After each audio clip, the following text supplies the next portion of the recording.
Lei aveva promesso che i primi fondi che sarebbero arrivati sarebbero stati destinati proprio alla passeggiata di Ponente. Avete notizie in merito a questi? Allora, le notizie sono, inizialmente sono stati finanziati 7 milioni e mezzo e approvati, poi c'è stato un emendamento dell'onorevole Gagliardi, la quale ha avuto la prontezza di far mettere altri soldi e sono 8 milioni, perciò 8, 7, 15 siamo circa a 16 milioni, però 16 milioni Regione Liguria vuol dire partire da Sanremo e arrivare a Sarzana.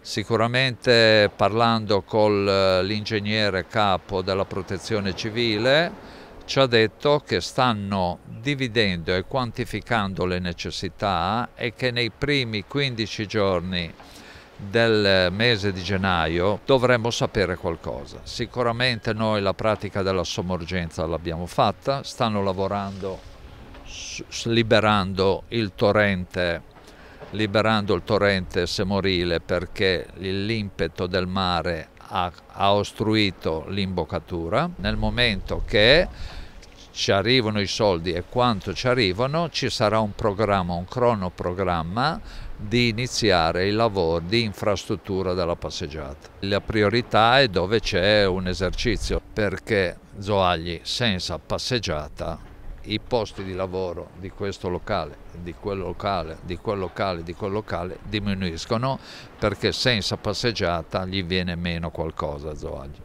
Ecco, queste attività produttive hanno già potuto iniziare i lavori? Siete riusciti in qualche modo ad agevolare l'avvio, quantomeno del ripristino delle strutture che si possono ripristinare? Ecco. Allora, gli aspetti privati, a prescindere dalle leggi, se non modificano gli aspetti architettonici, sicuramente possono iniziare.